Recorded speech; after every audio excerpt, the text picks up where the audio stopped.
Good afternoon. You're listening to Healing Your Life with Sophros Recovery. I'm April Davis here, along with the CEO of Sophros Recovery, Nick Padlo, and therapist Jackie Ivey. And we always want to make sure that you know who we're talking with. You may have joined us before, but if not, Nick Padlo is a small business leader, entrepreneur, native of Jacksonville, and he served for 5 years in the Army. He attended West Point and Stanford, and his move into substance abuse treatment is a result of his own personal battle with depression, anxiety, and substance use disorder. So after getting treatment himself, Nick defined his personal mission as helping others through similarly dark times, and he started Sophros.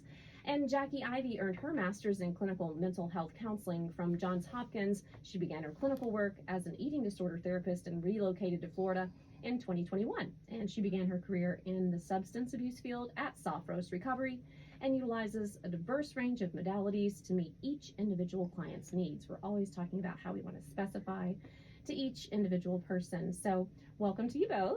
Thank you. We always have a lot to talk about. And so I want to get to assertive communication. So, and all of this, of course, we relate back to recovery and addiction. Some of it just applies to everyday life. So what are the different types of communication, Nick? Yeah, so we look at communication and we split it into kind of 4 main approaches. The first one being passive, the second one being passive aggressive, and then assertive. And so today what we're going to do is talk a little bit about what those different communication styles are and why we want to try to err toward assertive as much as we can.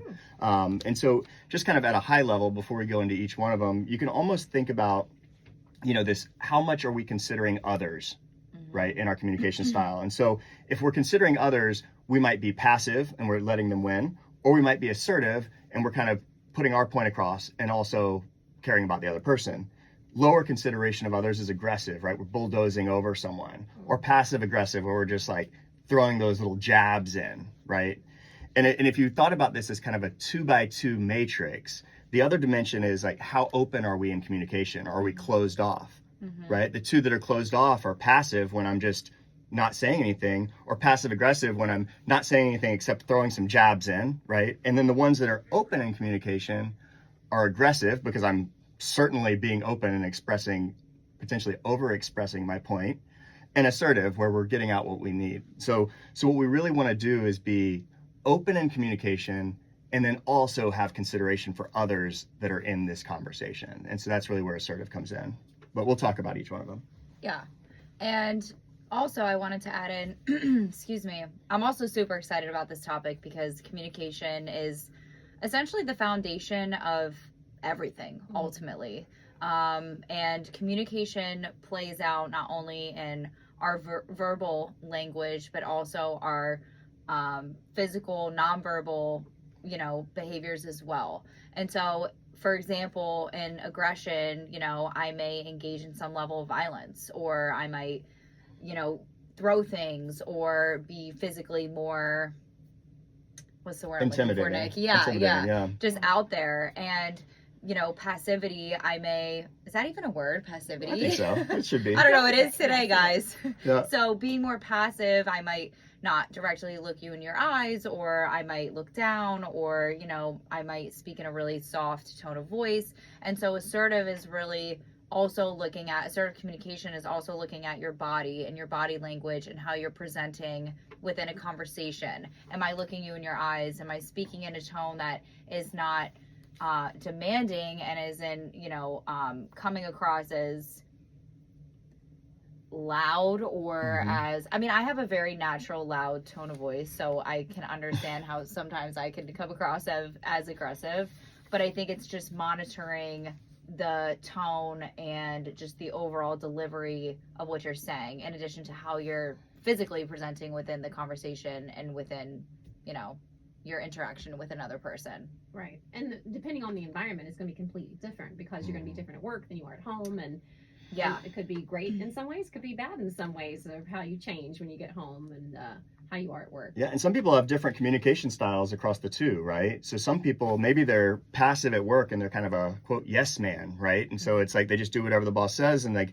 they don't stand up for themselves. And then when they get home, they're all of that kind of energy and this fact that they didn't stand up for themselves, it comes out at home around the people that were closest to us as aggression.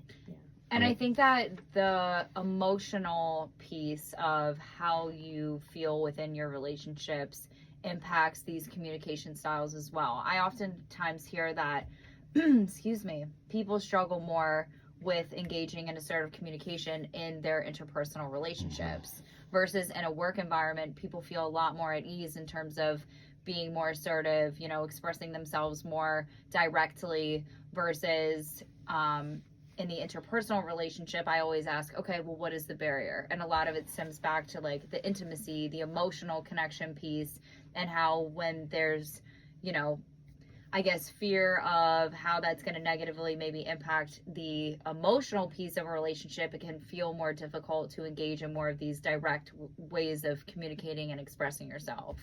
Yeah. And we have Jackie Ivey and Nick Padlo with us here from Soft Roast Recovery. And let me give out their phone number in case you have these sorts of questions about not just assertive communication, but also anything to do with addiction or recovery. They're there to help, and their phone number is 904-439-4805. Again, 904-439-4805, and that is for Soft Roast Recovery in Jacksonville. And you're listening to Healing Your Life with Soft Roast Recovery. I'm April Davis, here along with Nick and Jackie from Soft Roast, and we're talking about assertive communication, and we'd already talked a little bit about why that is the goal when you're talking about different types of communication. And so what does that have to do? I mean, obviously it has a lot to do with relationships, wherever you may be, but how does that relate back to recovery and addiction? Yeah, one of the most important things that we talk about at Soft Roast is how do we build healthy connections with the people in our lives? Because at the end of the day, that can either be a supporting factor in your recovery, or it can be something that's damaging. And so often we relapse because of bad interpersonal interactions with the people that we love the most. And there's a saying that the root of addiction stems from lack of connection, and communication is really the driving underlying source of how we connect, even just with strangers. Not only just people, that we're in interpersonal relationships with, but, somebody that holds a door for you, or, somebody at a grocery store that you don't know. I don't know, like communication and connecting to the people around us on a daily basis is really the foundation of building like happiness, I would say. Yeah. I almost look at it as there's three things that we have to make sure we have right in recovery: our relationship with ourselves, our relationship with others, and our relationship with the world around us. Yeah. Right. And those three things all have to be in place. Otherwise, it's kind of like a stool that's missing a leg, right? And just any one of them can cause us to fall. Yeah. And so, we can't always control other people, and we can't always control the relationships in our life, but there are certain things that we can do that give them a higher chance of being healthy. Yeah, and if we want to tell people that are listening about, we gave some examples of physical assertiveness and maybe aggressiveness, and also verbal. But I'm curious of some tips on, okay, if I feel like maybe I'm leaning one side or the other of assertiveness, what do I do about that?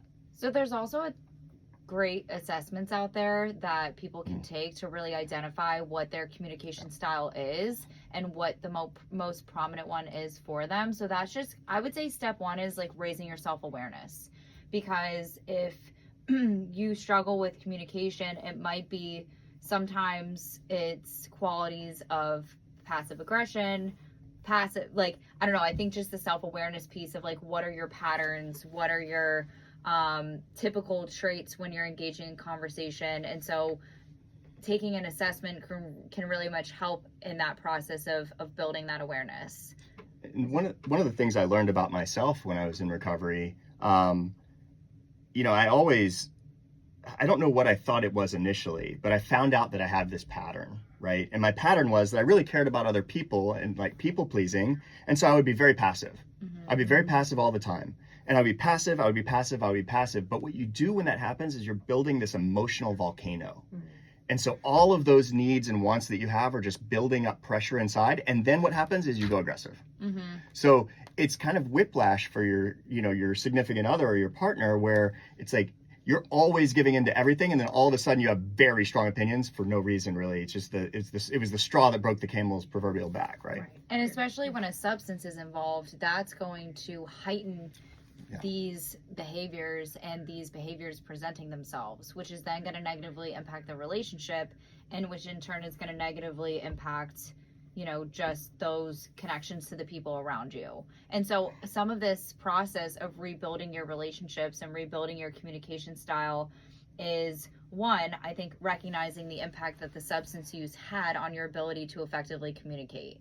And then two, taking some level of responsibility, right? It doesn't feel great to say, yes, I did scream at you at that restaurant that one time, and that may feel something that may feel as though that is something that you feel upset about or disappointed in. And I think that that's all the reason why, you know, sobriety is also just so important, because it's going to in turn effectively impact, or not effectively, positively, positively impact then everything else. And it's kind of like that trickle down effect. Right. And allow you to regulate a little bit better. If you're not involving substances, then you can pay more attention to your emotions and your communication style. So we will be back with more of this conversation. Let me give out the phone number for Soft Roast Recovery. It's 904-439-4805. Again, 904-439-4805 for Soft Roast Recovery in Jacksonville. And we can talk a little bit more about, you know, the specifics of maybe I'm not standing up for myself, and so which way do I go as far as, you know, do I get more aggressive? But as we said, assertive is the key word here, and we'll talk more about that. We'll be right back on this Sunday afternoon.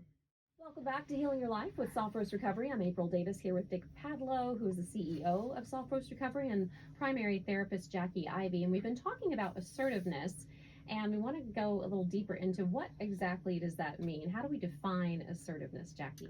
So assertiveness is direct, firm, positive, and persistent.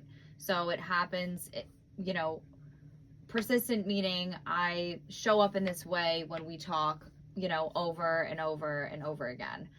It promotes an equal balance within the relationship. So it's not I'm winning and you're losing. It's here's my perspective, here's how I feel, and then asking how do you feel, and then being able to give and receive feedback. That's a really big part, I think, of assertiveness, because you're identifying what your needs are while also asking how the other person is feeling and what their needs may be. It involves standing up for yourself. So this wraps back into setting boundaries and being able to communicate directly what you are or not willing to receive. It involves exercising personal rights, and it doesn't minimize or downplay someone else's perspective or someone else's feelings. It's also, again, promoting and inviting there to be a balance between the conversation and what's being discussed. Yeah, I appreciated Nick's example of passive aggressive, because, you know, a lot of people can relate to that, right? Especially if you are drinking or using drugs, sometimes you do push those feelings down because you don't even know how to feel those feelings, experience those feelings, or whatever may have happened. So I know you had talked a little bit before we got on the air. I had noticed a note about patterns learned from your childhood. So is some of that coming from that? I mean, obviously it's different for everybody, but I'm guessing we learned some of these things early on. Sure. I mean, you think about the old adage, you know, children are to be seen, not heard, right? Yeah. And so it starts to, you know, if you grew up in an environment like that, it starts to tell you, hey, it's not right for me to stand up for my rights. And then eventually that boils over, like we said earlier, right? Or potentially, you know, you've had this behavior modeled from your parents, right? And so all you're used to is seeing this aggression versus aggression, or aggression versus passivity, and winning and losing. And so you don't know any different, right? This isn't a skill that I don't think assertive communication is innate. Right. I think we have to learn it. Yeah. And 100%. I also think we're never taught it. Yeah. You know, one of the best things that ever happened to me in my life, ironically, was going to treatment, right? Because we aren't taught how to human. We aren't taught how to interact with others in a very specific way. And there are good ways to do it, but we don't learn it in school. And so unless you've gone through, you know, one of these programs, it's unfortunate, but you probably aren't going to get it naturally. Right. And you're probably not going to get it at home, because you know, I mean, I don't know. I come from a different generation. Like I said, my dad's a Vietnam vet. So it was all, you know, he's not a very emotional person. So he would, well, he didn't know how to show a lot of his certain types of emotions. So there was a lot of aggression, you know, Yeah. or there was a lot of passiveness and things didn't get discussed, Yeah. you know, and I think that's part of what you're saying about recovery. It's so important to have those conversations. And we had touched on it last week about making sure that we have that communication back and forth on both sides and maybe giving someone the time, you know, to process things. Yeah. Like if you come in all aggressive and say, I'm Yeah. really mad, then you can give that. So there's just so many skills that play into this about the assertiveness because it goes both ways. Like, yes, you can be an assertive communicator and then that helps the other person, right? Yeah. And the thing I was going to say is people who are actively in therapy and treatment are usually, you know, utilizing and learning these new ways of communicating. And a lot of people outside of, you know, that space aren't, you know, and I think that creates some barriers too of, okay, if I'm showing up, if I just learned how to appropriately use an I statement. For example, I feel mad when you don't put the dishes away at nighttime, and it makes me feel frustrated because I've had a long day and blah blah blah blah, right? So if I'm learning that and my counterpart isn't, that's going to create some frustration. And so I tell people, you are now going to be modeling, be a role model within your life. We learn so much from what we see and what is modeled for us on within our lives, and this wraps back into childhood and what your parents modeled for you.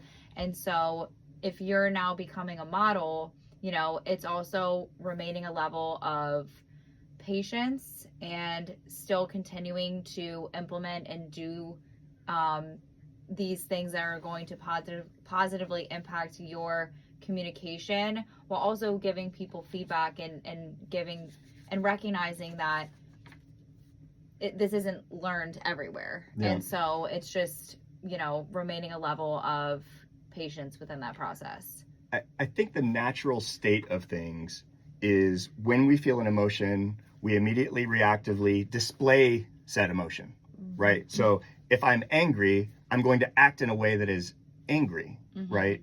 Or if I'm upset or if I'm mad. One of the keys to assertive communication is to learn to put that into words instead of just, you know, Behaviors. grandiosity of behaviors, right? Right. Because when you fly at someone angry, it never works. Nope. But if the person that you're talking to cares about you and you're experiencing a negative emotion based on something that happened, they might not want to do that thing again because they don't want you to feel bad. Yeah.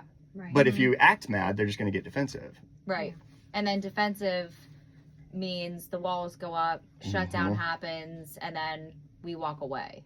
And so that's where it's bringing down those walls, decreasing the defensiveness, and then implementing more assertiveness. And as we've all agreed, this is not easily learned and definitely not generally learned in childhood, at home, maybe not even at school or beyond. And so it's good to have this toolkit and folks at Software's Recovery that know exactly how to help you through your specific needs when it comes to how do you want to adjust your communication style. So you can give them a call at 904-439-4805. Again, 904-439-4805. You're listening to Healing Your Life with Software's Recovery, and we're talking about assertive communication and how that can work into your recovery. And I know you also talked about possibly the fear of rejection being part of this. And how does that work into this at all? Yeah, Being like assertive? the fear of response, the fear of how somebody's going to respond.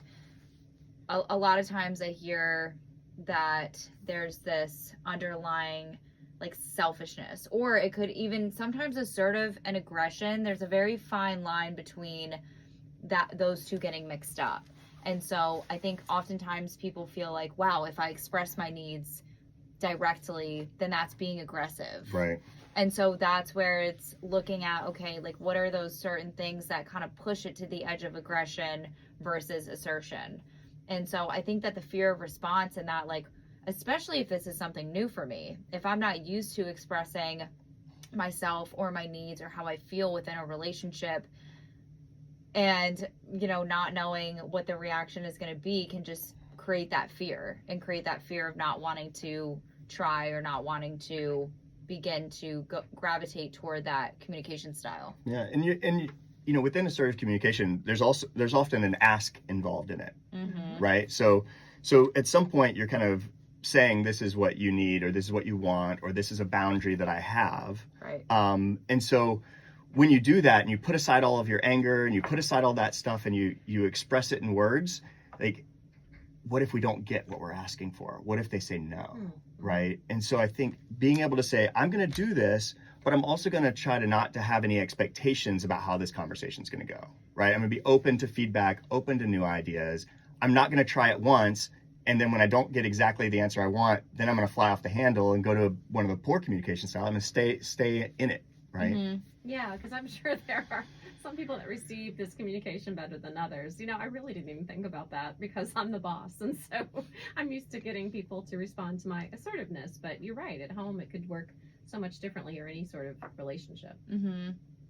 Yeah, or even if you're talking to your boss, Right. Yeah. right? That can feel very uncomfortable, right? Where you're like, I'm going to be assertive with my boss, and I'm going to say what my work. So, you know, when you asked me to stay after 7 p.m. on Tuesday, you know, I felt frustrated. I felt undervalued. I understand that we had a lot going on, but I had told you my kid's soccer game was that day, and it would mean a lot if we could make sure that we carve time out for those in the future. Yeah. Right. It works always works both ways, doesn't it, Nick? Yeah. And so we will continue this conversation when we come back, because we want to talk about, okay, if we put all this work into figuring out how to be assertive, what are the benefits of that sort of communication? So we'll talk about that when we come back. You're listening to Healing Your Life with Sophros Recovery on this beautiful Sunday afternoon. You can always give them a call at 904-439-4805. Again, 904-439-4805 for Sophros Recovery in Jacksonville. You're listening to Healing Your Life with Sophros Recovery. I'm April Davis here, along with the CEO of Sophros Recovery, Nick Padlo, along with the primary therapist, one of them over at Sophros. Her name is Jackie Ivey, and we have been discussing communication styles and how it is the goal to gear yourself toward assertiveness as opposed to being passive or aggressive or passive aggressive. So what are the benefits of that sort of communication, Nick? Yeah, so what's not the benefit is that you're going to win more arguments, right? That's not the I'm right and you're wrong is not the goal here. The goal is to have an increased likelihood of having a positive solution for both people, right? And in doing so, we're able to have better relationships in our lives. We're able to control our stress more, our daily stress. We have more confidence in ourselves because we're standing up for our rights. We have a significant other or a colleague or a coworker who feels respected, right? And so what we want is for both people to, I guess, win, but not win in the sense that I'm right and you're wrong, win in the sense that we had a productive conversation about a difficult topic, and now we have a positive solution that will enhance our relationship going forward. Right. That there's maybe some sort of fulfillment as opposed to, that's such a great thing to walk away. That's the one thing I'm going to walk away with. I don't need to win every conversation. I just want to make sure that there's good communication there. Whatever my goal was, it got communicated. And maybe it's not done in one conversation, right, Nick? Right. If the person that you're communicating with comes away from a conversation feeling defeated, that's not a good outcome for you. Right. It is not a good outcome. A good outcome is that you're going to have to work with this person again, presumably, or you're going to have to live with this person or whatever the relationship might be. And so if they come out of it feeling sad, defeated, marginalized, that's not a good outcome, right? A good outcome is where you feel pleased with the outcome and they feel okay with the outcome. Or I guess a good way to put it too is you both feel heard. Yeah. You know? Because that's what I would want from my work situation and my home situation is, okay, you know, maybe this isn't settled. Or, you know, maybe we have other conversations in the future, but at least we heard each other. And you can still provide a level of empathy and validation without necessarily agreeing or feeling the same way. So I could understand how when I didn't unload the dishwasher, that would make me feel upset. And it also wasn't my intention to evoke those feelings for you, and it did. And so I'm hearing you, I'm seeing you, and I want to talk about it. And I want to communicate more openly so that that isn't something that repeats itself again. Yeah. And then once people start using this assertive communication style as they're in recovery, what are some of the things you hear back from them about their situation at home or with their substance use?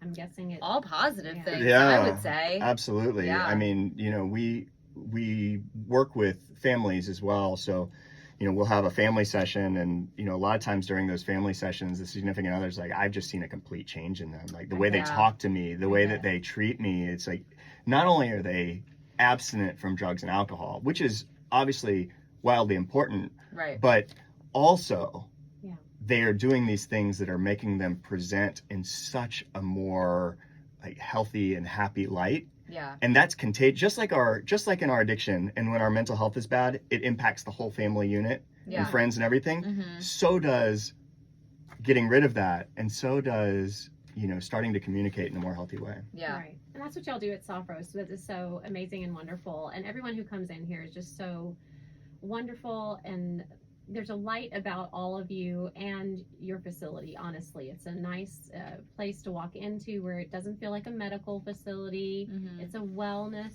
place for wellness, mind, body, and soul. And so I just want everyone to keep that in mind when they're thinking about, okay, do I reach out to Soft Roast or not? Honestly, you could just call them if you have questions. You don't have to give them any money. You don't have to pay anything, but just think about it if you could have that better communication. So it's not just about quitting, Right. right? Right. There's so much more to the process. So I just want to remind people of that toolkit. Let me give out the phone number while I'm at it. It's 904-439-4805. Again, 904-439-4805 for Soft Roast Recovery in Jacksonville.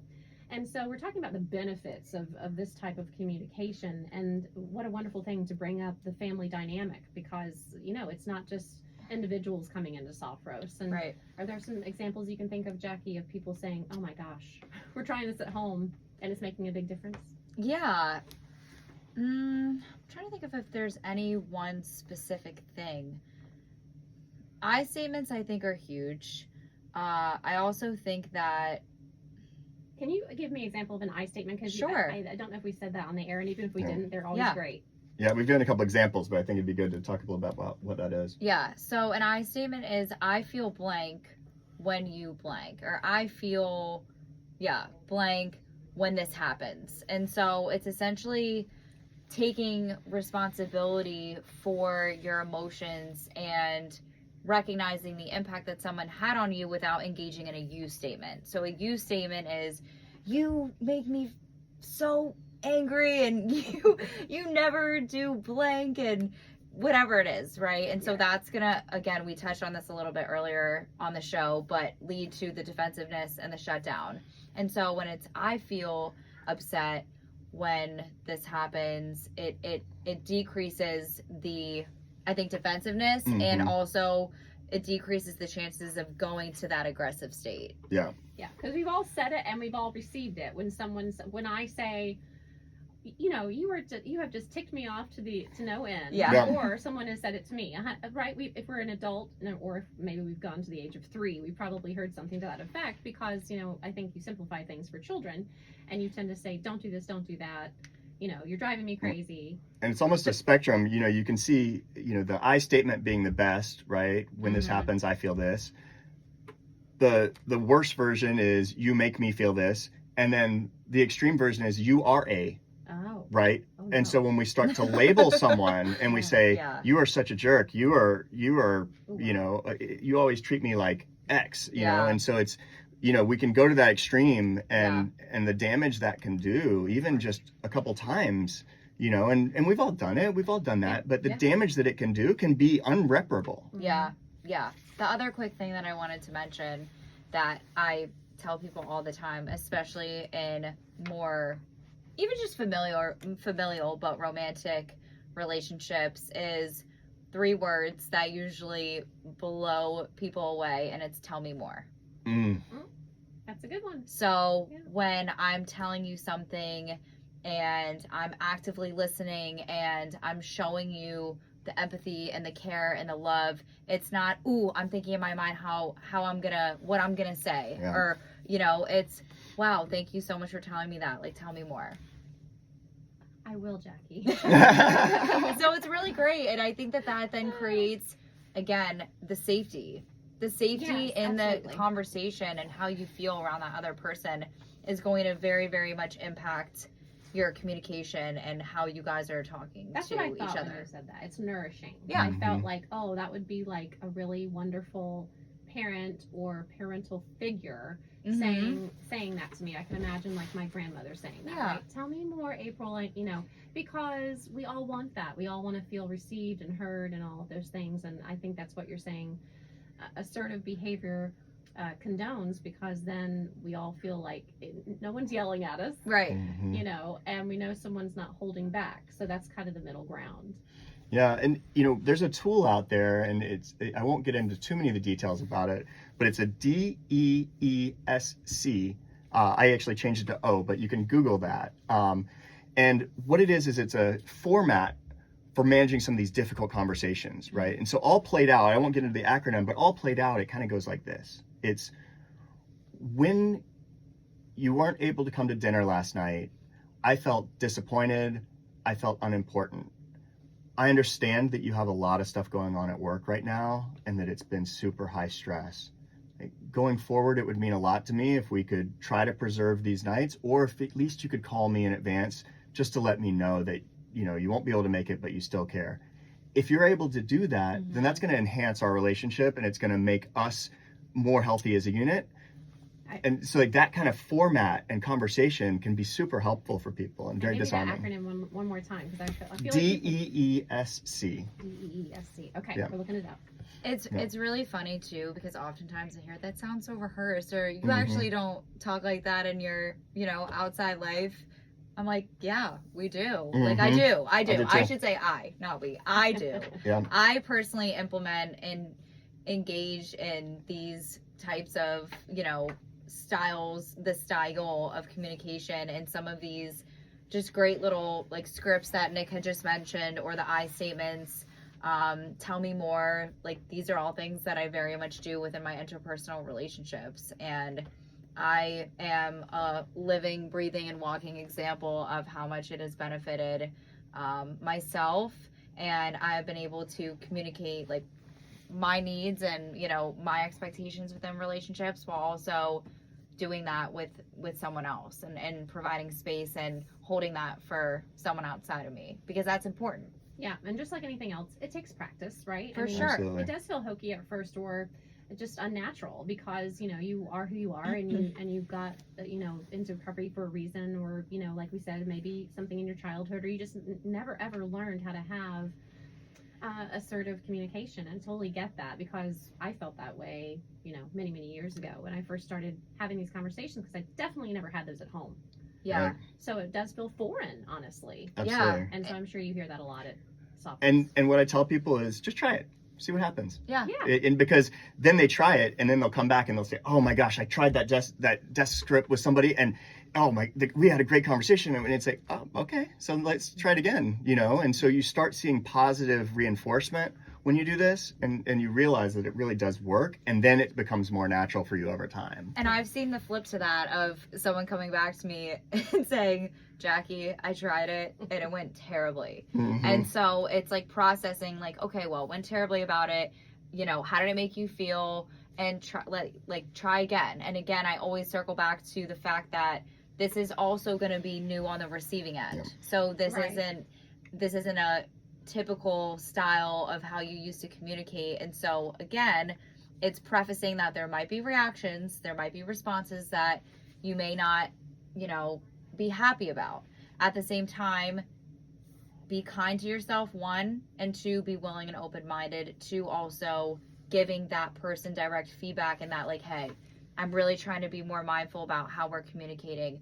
And when I told you how I felt the other day, there was a response that made me feel uncomfortable, and, you know, and then you hold space and have conversations about that. So one Yep. other thing I wanted to mention really quick, sorry, Nick, There you go. is sometimes before we start implementing some of these things that we've touched on today, it's having just the foundational conversation of how are we communicating as a couple, as a friend, as a family member, and what does that look like for us? So what are the qualities, what are the ways that we communicate that are going well?